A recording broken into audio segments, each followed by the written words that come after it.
My name is Darren Hupke, and this is Pixels and Polygons.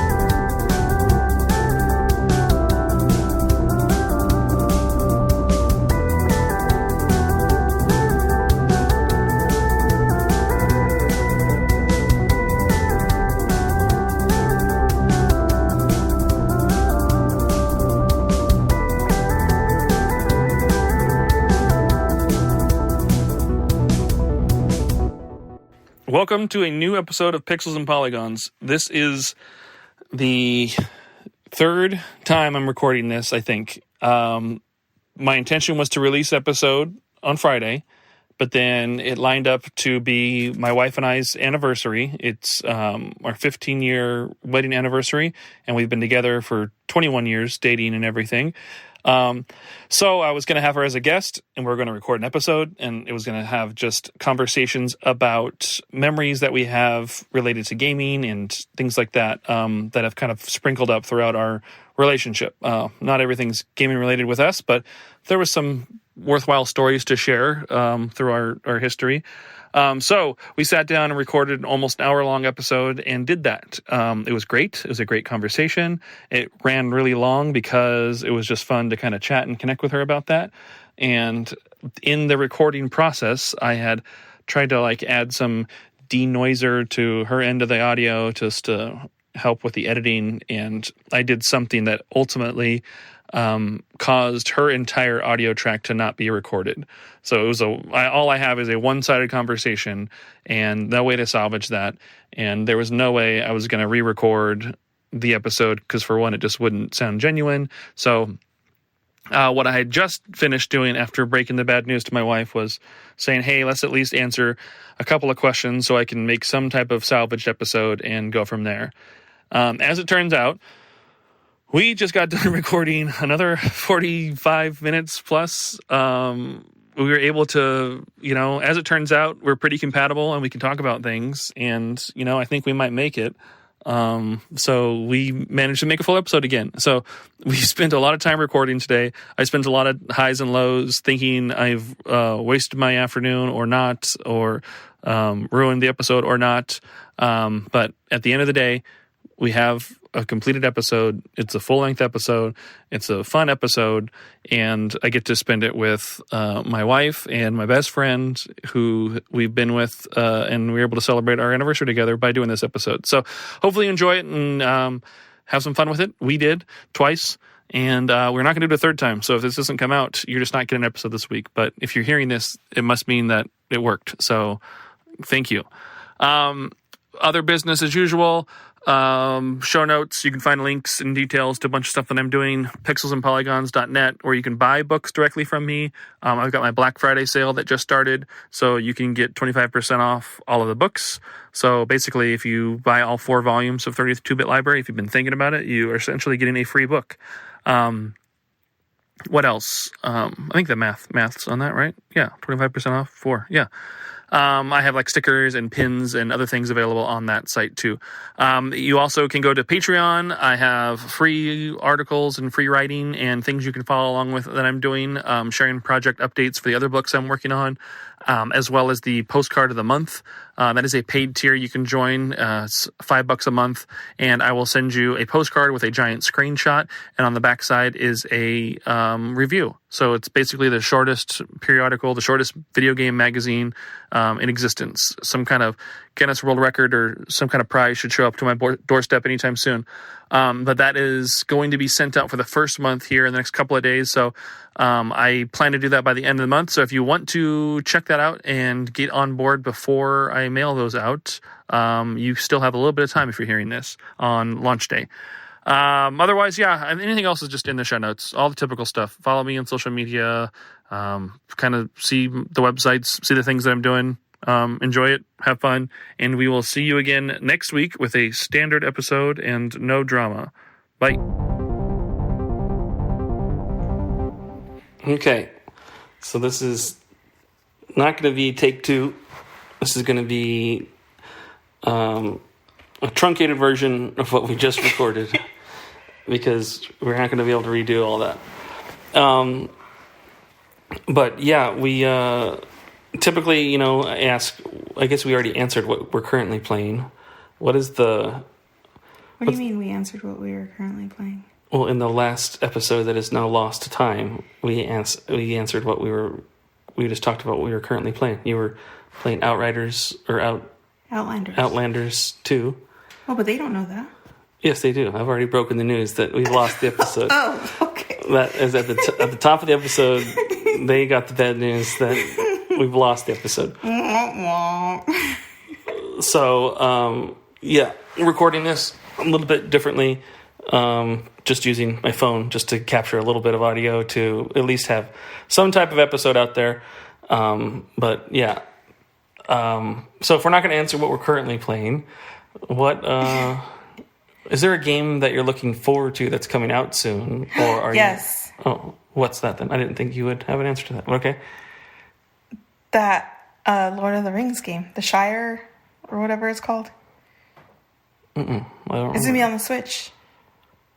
I'm so excited for it. I'm so excited. I don't even know what the name of it is, but it's Lord of the Rings, so I'm gonna play it. Was it like the not like Harvest Moon, but it was like more like a casual life? Yes. Okay. Yeah, I kept looking. I thought it was gonna be out this year. And because I feel like I've been hearing about it for a long time now, and every time I go onto their website, it doesn't say anything. It doesn't say like the due date, the release date, or anything like that until recently. And it said like, I don't know, not even January, like a little bit later. I'm so sad, but that is what I'm looking forward to. Okay. There's a game that a lot of people are playing now on PC that just looks really, really cool, and just everything I've read about it and seen on it, I'm very excited about it. So it's technically already out on PC, but it's called UFO 50. But I want there to be a console release of it or a PlayStation version of it so that I can play it myself. But it's like there's like in-game lore to it, but it's like a make-believe company from like the 80s, and this is like an anniversary collection of like 50 games of theirs from their fake company's past and history. So it's like old school like arcade shoot 'em ups and like early console platformers and just like various genres that are covered in 50 different games. Like there's legitimately like 50 full games in it. Like some of them are not as like crazy and in depth and all that stuff, but some are full on like RPGs and stuff like that from what I've read about it and heard. Wait, so these are new games? Yes. But it's made like an anniversary collection? Yes. So it's a fake game? Yes. Real games that are fakely presented as nostalgic retro games re-released in a fake compilation package. But that's the game. And I think there's more to it, obviously. Like as you're playing more of the games, there's like a story to like, where the company went and like some of like the game's details and things like that. But it's all like in game presented in this cool way of like this fake anniversary package and stuff. But there's like some really cool different game types in there. And it's a bunch of like indie game developers. It was, I guess, it was maybe, I don't know if there was a single primary driver to it, but the guy who did Spelunky and that, I think his name is Derek Yu, he was kind of the brain a little bit behind it from what I'm understanding. Mm-hmm. And there's other like indie developers who have made their own like recent, in the last decade plus of like indie game like mainstream kind of popularity and everything. But some of those folks kind of came together to help kind of make these games to help put it all together in the package and stuff. But it just seems really cool. I just don't have the ability to play it yet. And I just want to, Wait, so it's not been announced that it's going to be on console? You're just hoping at some point that it does? Yeah, their official website does say out now PC, console TBD. So, like, very likely will be. I mean, they'd be crazy not to do a Switch release. Maybe if they're hoping the Switch 2 is like backwards compatible, they'll like have it just kind of launch simultaneously, and it makes sense for it to be on that. But I'm just hoping there's a PlayStation release. I mean, obviously I feel like there's enough install base and, monetary reasons to do it, but as indie developers and all that stuff, they don't necessarily have all the money in the world to invest resources into releasing on all these platforms. So, but from what I hear and what I've read and everything, it's been very successful. So it's like, likely that this console port is happening. I just hope it's sooner than later. Yeah. But that's what I'm looking forward to. Interesting. Icebreaker question then. We'll try and keep the format going. As like I said. No, I want to ask you an icebreaker question. Okay. Just because I recently listened to this episode and I was actually like kind of excited or like thinking like, oh, I want to ask Darren that. But I could just ask you now.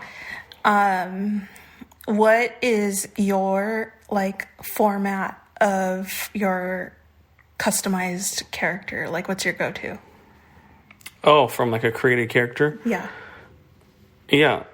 That was, that's like a main topic, not necessarily an icebreaker question. Oh, I thought it was fine. an icebreaker No, that's fine. question. I always make I shared a little bit, I think, when I asked the question to... Brian. Was with Brian. Yeah, but I think I asked Andrew on a previous episode as well, and I shared a little bit then too. But I always go with Ruti as my character name. It's always a female character. Where did that name come from? And that, I think I did explain that in the episode too. So maybe there's another one you can listen to then that talks a little more. I'm pretty sure I've listened to all of them. Okay, well I did. Yeah, it comes from Tales of Destiny. I loved that game as a kid. That was one of those post Final Fantasy VII RPGs for me. So like, my mind was blown with what RPGs really were, and Final Fantasy VII was like my first big exposure to it. And then so after that, like anything that looked or walked or smelled like an RPG, like I was giving it a try. But I loved Tales of Destiny. It had a cool battle system and cool art style, and one of the in-game characters was just like this kind of no fuss. She wasn't really a thief necessarily, but she was she could she just had a kind of a no fuss personality or whatever, and she had like a primary color was red, and so I will often try and choose red as like my primary color of choice. But I don't know why. I mean, it wasn't like she was like the greatest and coolest created like video game character ever, but I did think she was cool. And when I couldn't create a female character, I will, just because trying to like emulate or create her, that next version of her type of thing. I don't know why. I prefer the female characters over male characters and everything. And then there's also reasons for that. I've heard that people are like, oh yeah, because if you're going to stare at them, like, you may as well have it be like a female. And I'm not doing that from like that. That's so gross. That cheesecakey kind of like gross guy way of doing it. I just think it's like, in my mind, it's probably the option that's picked less. And so I just like the idea of it being... it's the feminist in you. Well, I don't know. Maybe. Like, I just like the idea of it. Like, it was even during like Mass Effect times, like they released some data on like the percentage of players who played as like the female Commander Shepard, and it's like sub 20% or something like that, which is like crazy to me. But like, people put in time and effort and energy to do this, to have the option to have players have the option. And so picking the less popular option, I think, to me, just kind of helps like drive and justify like that it exists and is continuing to be an option in the future. I think just like I like indie comic books or independent, like smaller time creators and YouTube channels. Like I like the idea that it's like, it's helping use it or participate in it or pick it will help justify somebody else being able to choose or do that or have access to it again in the future, or being able to continue to do it type of thing. I think it's just this weird like DIY mindset type of thing. Yeah, I think it's really, thinking about it like that, it's just kind of like a way to really like put your stamp on the game, and like even though you didn't create the storyline, you didn't create the game and all those things, but you were able to like make the main character your own. Yeah. Which was really cool. Yeah. The only time I don't use Ruti is actually in Mass Effect. I made Nicole. So I like used the character creator because it was like a really like robust creative character type of thing. So I was trying to make it look like you. It ended up not looking like you really at all. And then like you could kind of modify it a little bit in 2 because the character, you know, she's almost killed and she's rebuilt and reconstructed. And then 3 lets you even kind of tweak it a little bit with some more options and all that stuff. But still, no matter what, I don't think it ultimately ever really ended up looking like you, even though I tried to spend like definitely more time than it probably was worth trying to make it look like you to never really see it or have it work out. But it's always Commander Nicole of the Normandy. That's kind of funny because thinking of, we were watching the other night, Conan, where he was... Oh, that Death Stranding. Yeah, where he goes in there and he's like getting scanned by all those cameras. And he's like trying to find where his character is in the game.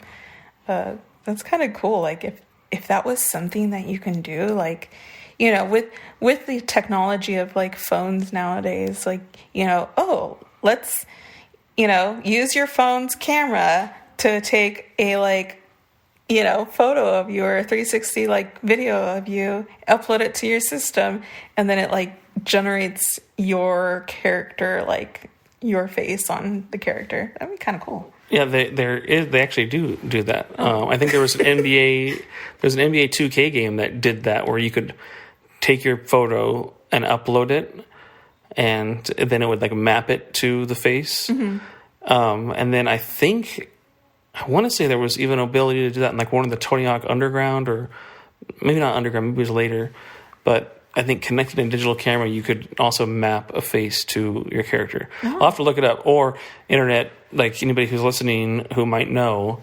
what games can you actually import and map your face or head? Okay, but those games are a little bit older, right?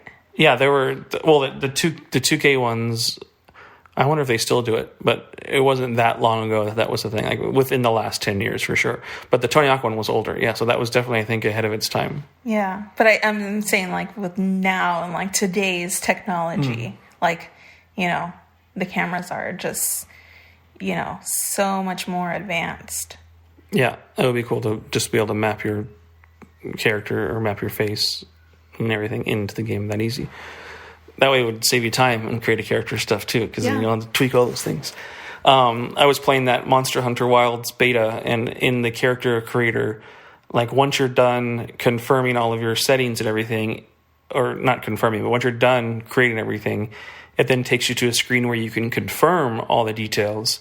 And it's like, it's just top to bottom, like 4 or 5 columns of data with all the different like X, Y, and Z axis for like, you know, the eyelids, eyebrows, nose, jaw, cheeks, like all this stuff, all the hair color choices, the accessory choices, the length, size, cut, style, like all those things. But there's 4 pages of that you can go through. So I was like thinking about like how if somebody really spent some time, you probably could really make some like crazy accurate potentially, or just crazy uniquely like strange things that the developers weren't intending because of how many options are in that game. But that would take a lot of time. To bypass all of that and just scan your face or head in would be, you know, kind of cool. Yeah, I don't know. I think that's kind of like kind of cool to just like, okay, you know, a celebrity, I want to try and make this character look as much like this celebrity and see how long, like time yourself, see how long that actually takes. Yeah. Well, if you had this idea of scanning the technology, you could have one of those just high-end like Hot Toys action figures, or like a large like resin statue of like, you know, a celebrity of a character or a whatever, and then just scan that and have that be done automatically for you. Okay, but oh my gosh, what if this happens? What if you spend so much time making a character and you're so excited for this game, you've been waiting for it, you make this created character, it's 4 pages long like you're saying, and you start playing the game and it sucks. What do you do? You find the good in it, Is the glass half full? Like, there's got to be some redeeming entertainment value in it, or, that's it. You give up. You only play if you're having fun. But. That would suck if you spent, like, hours and hours, and then it just ends up being this total bomb. I would be so mad. Yeah. Okay. All right. Well, the main topic, again, the lost episode that we'll never hear because it was lost to technology. It is Nicole and I's anniversary today. I think I share that in the at the head of the episode or top of the episode. I usually record that after I record the episode, but I recorded it after I discovered that the episode was lost. So this is actually recorded last. Tears. But it's our anniversary. We've been married for 15 years, and we've been together and dating for 21 years. And so we had shared just some memories of how gaming is tied into our relationship. I mentioned it, I think, already too, but we're not like, I am like the hardcore like gaming person, like my entertainment and hobbies and like, life choices heavily involve video games and just the game world and game industry. But it is not the same for Nicole. We're not just like that gaming couple who is just like constantly doing and sharing and absorbing all the same things. Mm-hmm. But we have still had some overlapping important like moments in our relationship that we had shared that, we're tied to gaming. So we kind of shared some stories about that. But I guess not wanting to rehash that entire conversation, what were you surprised by in our conversation? What's a gaming memory then, or gaming like moment in our relationship that I think was meaningful or special to you then, Nicole? Yeah, one of the things that I was actually thinking about afterwards, after we like stopped recording, I was thinking about like how Final Fantasy has like you introducing me to like the series, the game, and I played Final Fantasy IV, played it all the way through, and like loved it, and I like fell in love with like the box art, like from the moment I saw it, I fell in love with it. It was like love at first sight, and it was like when Final Fantasy XI came out, and it was just like the same, love the artwork, love everything about it. And then I just had like, it turned into this like whole like love for Yoshitaka Amano's like artwork and art style and everything, so much to where like I got an actual like full sleeve of their artwork. So I was just kind of thinking about that. Like, I would have never gotten this hadn't I been exposed to these games. Yeah, I mean, it's not just gaming, I guess, because you have Vampire Hunter D artwork of his on you too. But yeah, a full sleeve and then onto your chest of that cool Amano artwork. Yeah. Yeah, that's cool. I mean, that came from Final Fantasy. We had shared the story in the Lost episode, but the Final Fantasy XI was a significant point. We charted it and we figured it out through some digging up of like dates and research. But it was a gift for me, the PS2 edition of Final Fantasy XI Online, in August of 2004. Like, that's when I got it. It was released earlier that year. I think it was actually released in March, but we didn't get it until he had moved in together, and sort of a birthday gift. But 2004, and we essentially played it all the way up to 2010 pretty consistently. There wasn't really any breaks or anything there because it was a monthly subscription game, and we were paying for it, so we just kind of had to play it. But we played it for essentially 6 years of our lives, just like kind of like bounce around that. So it started out just on the PS2, and then I think we didn't have a second PS2, but we had I think a PC involved, and then it was released on the Xbox 360, and then we had a backwards compatible PS3 that you could install that to and still play backwards compatible style on the PS3. So we always had multiple consoles available to us and kind of kept going with technology to give up the old stuff and kind of keep playing with the new stuff as it was going through its systems and cross-platform availability and everything. But yeah, we just spent a lot of time like playing that game, and it was weird because you're like me and you gaming together. Like before that, you know, like some GameCube games, some Game Boy Advance games, Harvest Moon and stuff. Sphinx and the Cursed Mummy was like that silly platforming game that you liked. It was so fun. Actually, like, where did I see it? I think I saw it on on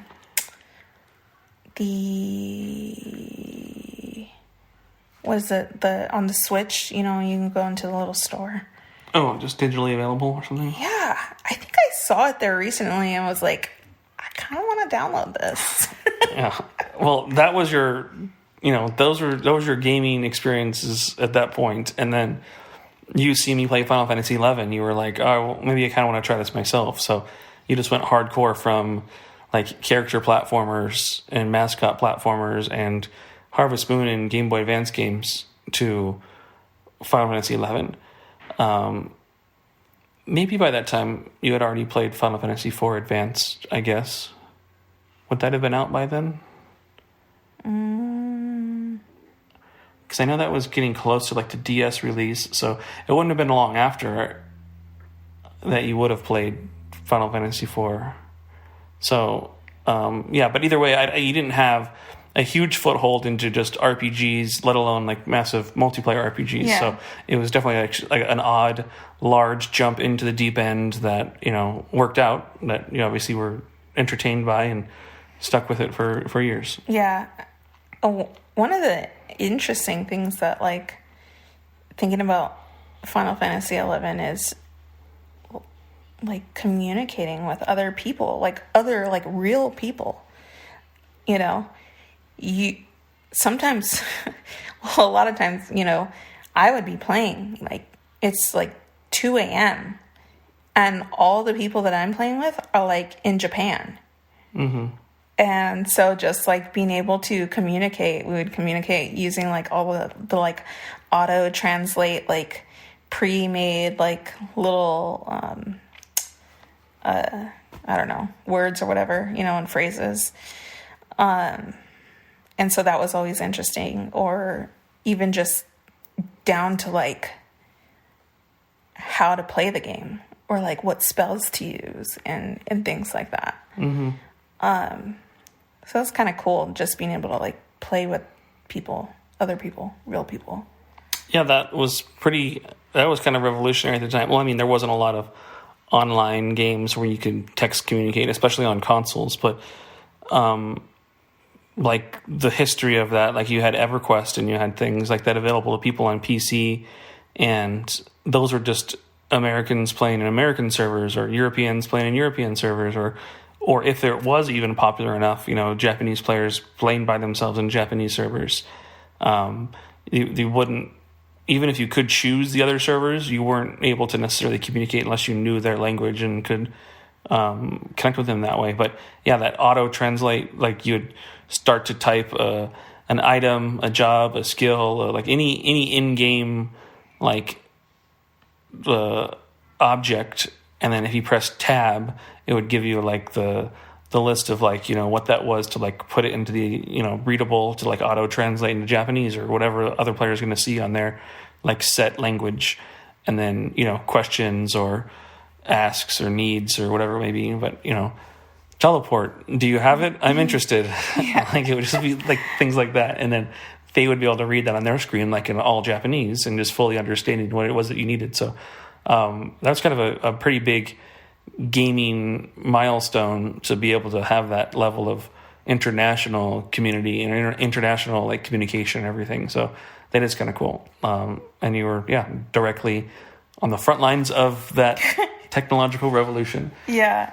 It's so funny that you bring up EverQuest, because I worked with the lady who was like the model of that like main character. It was modeled after her. Of who? Her likeness, Denise. Who modeled after what? Like what? EverQuest. like the character. Oh, really? Yeah, the female character that's like on the box art. Yeah. Yeah, that's modeled after her. Yeah, she showed me pictures and stuff. I'm going to have to Google this.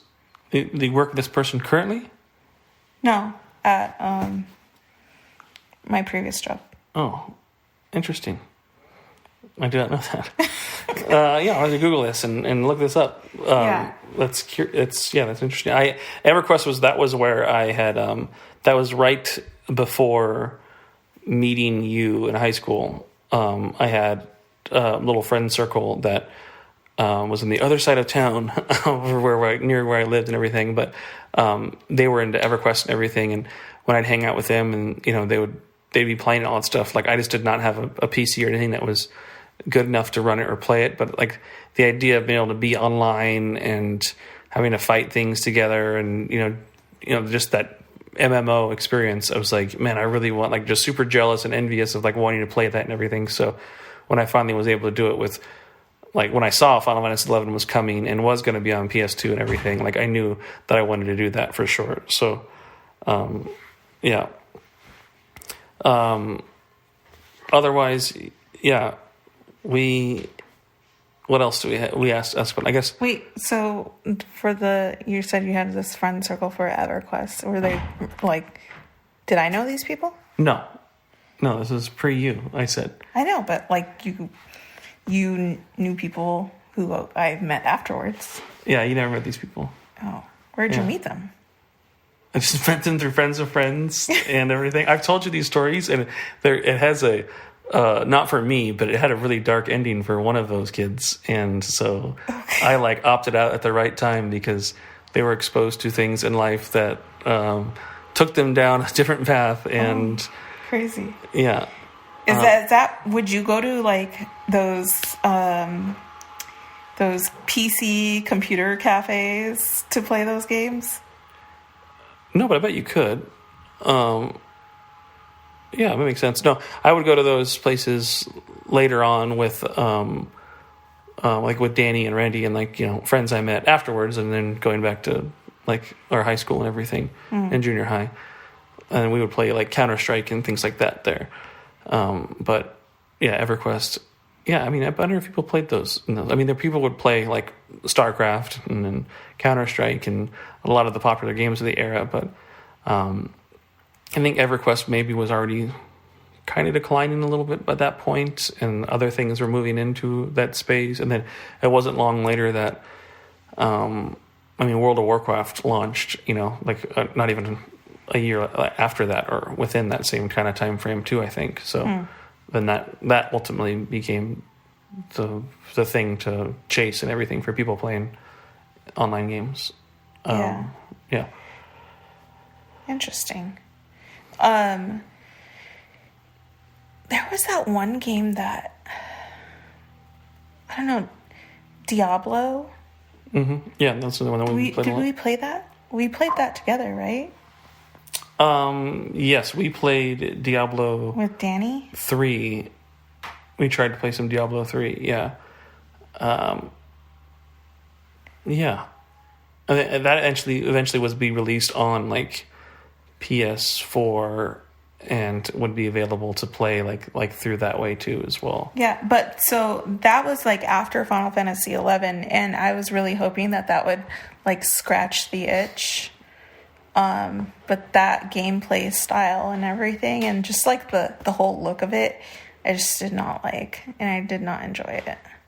Yeah, I mean, I like a game that has a progressively growing loop and things like that. Like that it does what it does really well because, obviously it's successful enough to spawn multiple sequels and addict multiple, millions of people to kind of keep playing and everything. But, yeah, it wouldn't necessarily replace that same.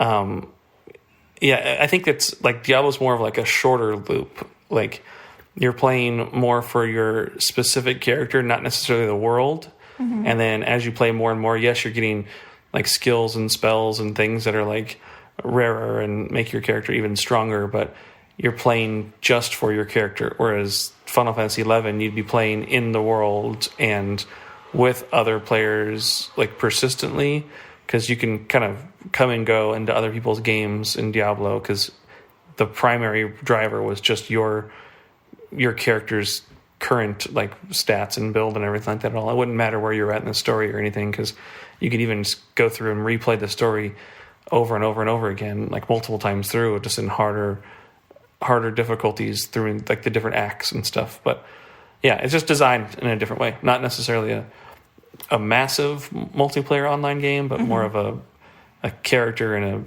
a cooperative online role-playing game. Yeah. I enjoy playing games with you. I wish there were more games that I was like into that I could play with you, because I don't know, I just, of course, obviously liked spending time with you. But I think it would be cool, because I think the last game that we like actually like played together was Monster Hunter, right? Yeah, you played that for a little bit. Yeah. We played together, right? Didn't we? Yes. Yeah, I mean, I spent hundreds of hours in that game. So, like, I did try and convince you to play a little bit and try it out, but I don't know that... I mean, you did not get, like, as, high-ranked and, as sucked into it necessarily or anything, but we did play that a little bit. Like, yeah. I wish I would have gotten more... I don't know why I stopped playing it or what the reason was, because I remember enjoying it. I mean, it was very similar to, like, Final Fantasy 11 for me, as like, you have like those quests and, you're a character and you out there and like fighting these monsters in this open world. And then just being able to also like work together was really fun. I don't know why I stopped playing it. Yeah, well, there's a new one coming next year, so. Well, we can play it together then. Yeah. The other story I think it's worth resharing then for our special anniversary episode was the Super Mario story, just because it's funny. But the first time, we were hanging out and all that stuff, and we weren't dating yet, were we? We wouldn't have. No. Yeah, I think this was the moment that sparked the idea that we would be dating, essentially. Yeah. Obviously. Obviously I liked you. I was in high school, quiet kid, got put into a class that you were also in.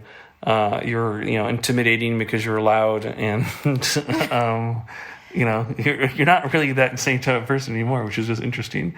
But you were very loud then. Yeah, I don't know. Yeah. You would just talk loud. You would, want to be the center of attention, and you're not like that at all. I don't know. I never really thought about that. I think I have grown more into being that person. Yes. And I was not at all like that. I was yes. Like the opposite. Oh my gosh. We've just switched personalities. I regressed.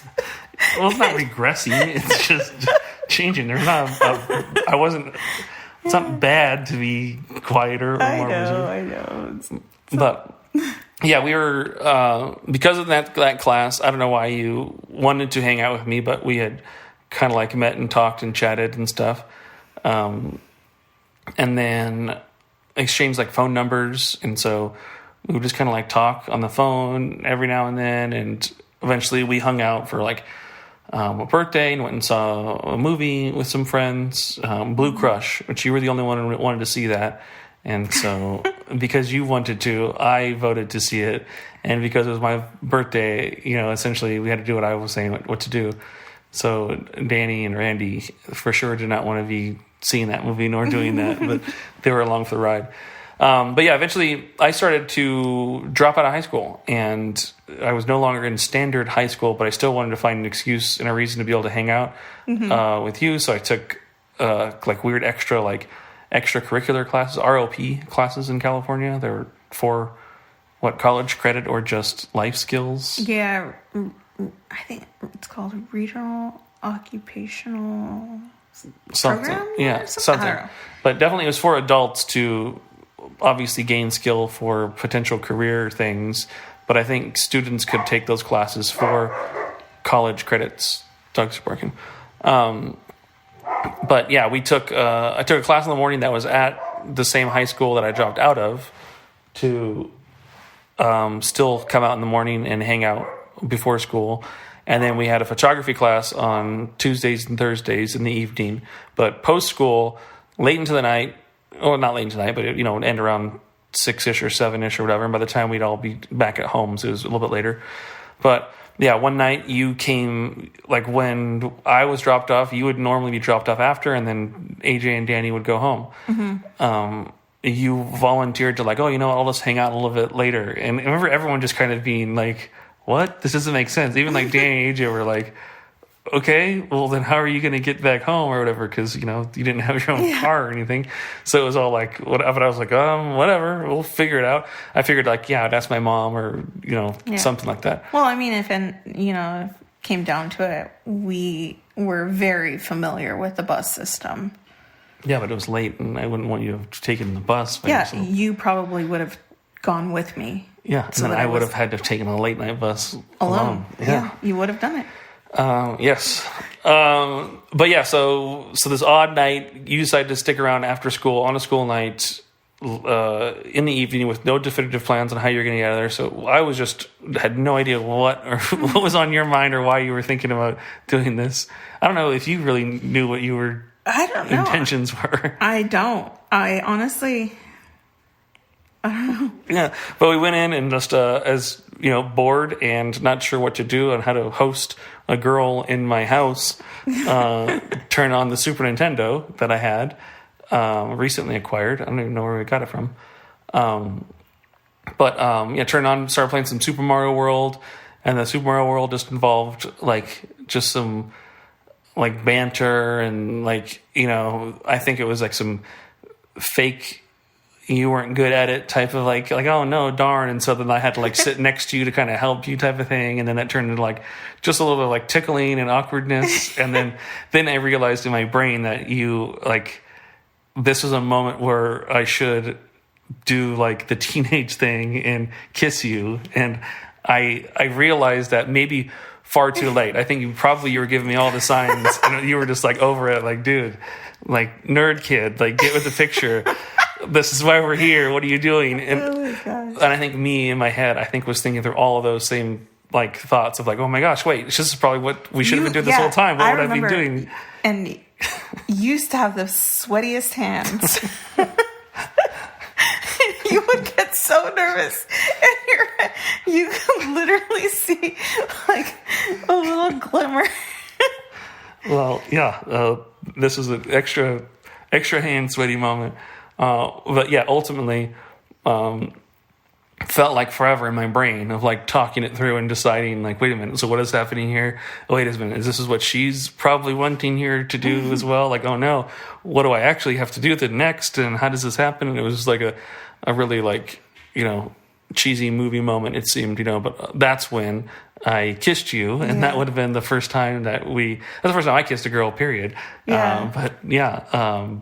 That was then. And so I just remember in the background was just the pause Super Mario World from playing and that all stuff. And that's to me, a core, memory of ours. Obviously it's a very significant memory, but, video games related, to it and all that stuff. It's always there in the background and everything. So, yeah.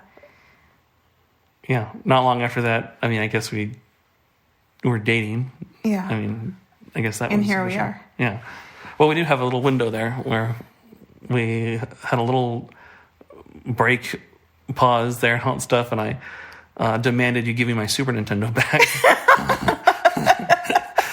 It was the most I didn't know what I could do just to get back at you and get under your skin or do something to piss you off or do something like that. But I just remember being so just disappointed and mad and frustrated and just whatever, because you really ruined a night too. You just really stunk the bed up there.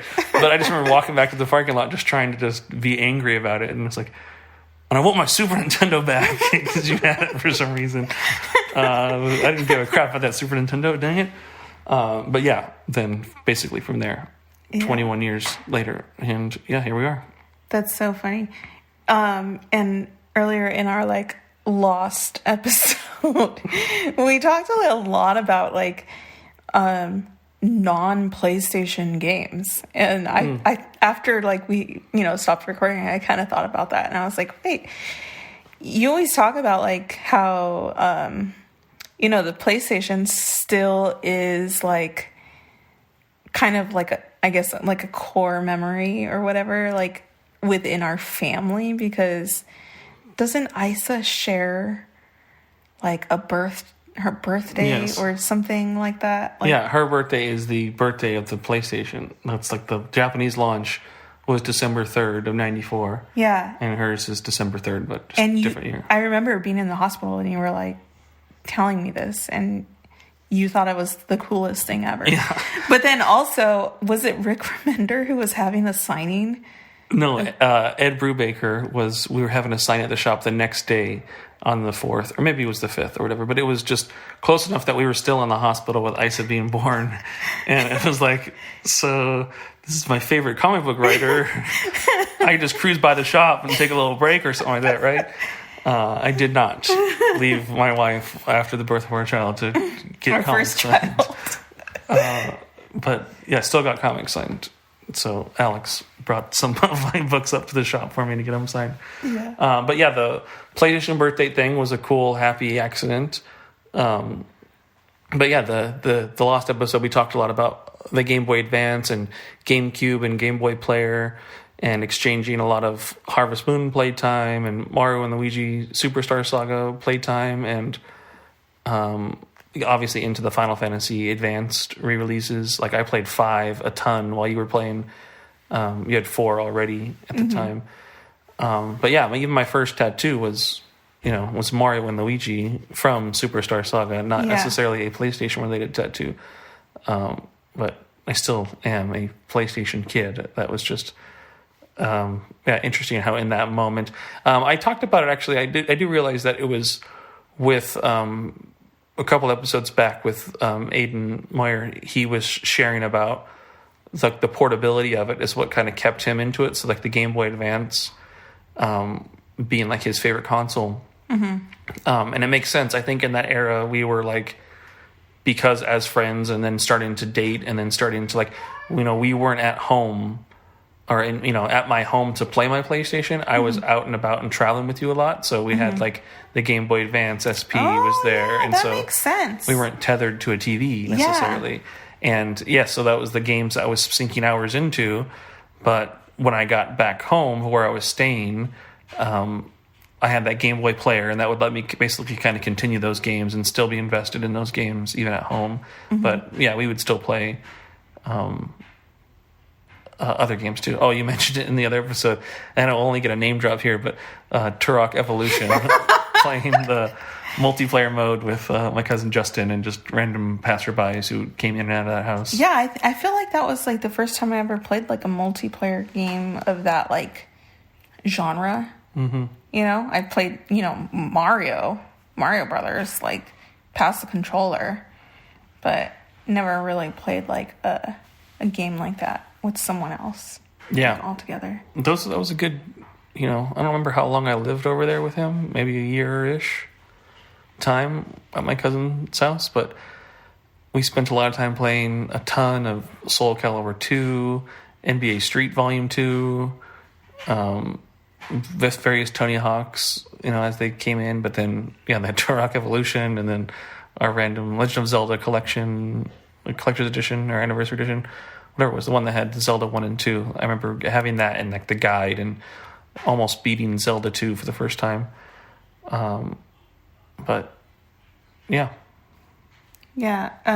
And we talked about like how we had like played a lot of like the Game Boy Advance SP.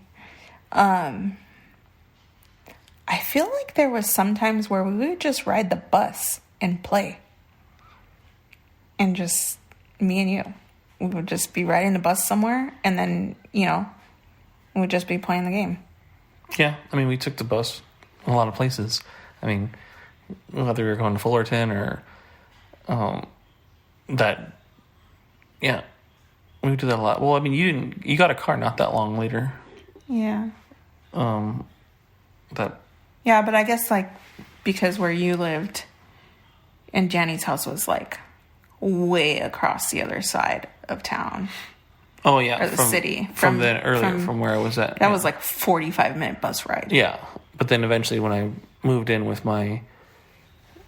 down there at the other end of Anaheim with my dad, and then moving from there to my cousin's house.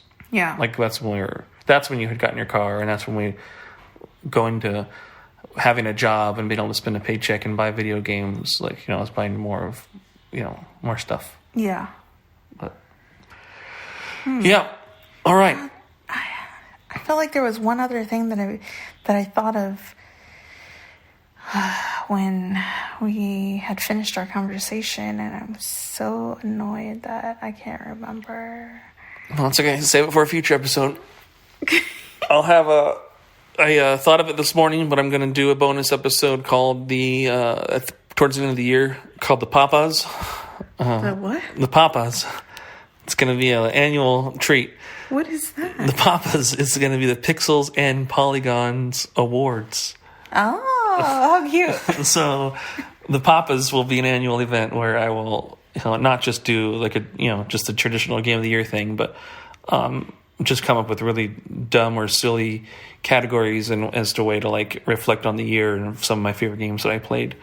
So one of the nominees this year for a category I've thought of already is the best roguelike poker game from the year. So I feel like there's only been one game of that. Find out and tune into the Papas. I think we all know what it is already. Tune into the Papas to find out who's going to take home best roguelike poker game of 2024. But thank you for re-recording an episode. I really thought it was going to be a shorter one too, because I was so disappointed that we lost all that audio, but this still ran on pretty long. Well, yeah, I was like, how are we supposed to have like this genuine conversation again? And you were like, we're not. We're going to be having a shorter conversation. We'll think of something. But yeah. I guess that's why we work well together, because we can just talk to each other. And yeah. So happy anniversary. Happy anniversary. Thanks for listening, y'all. Catch you next week with a recorded episode without technical errors and no need to re-record and do anything bizarre. But bye. See you next week.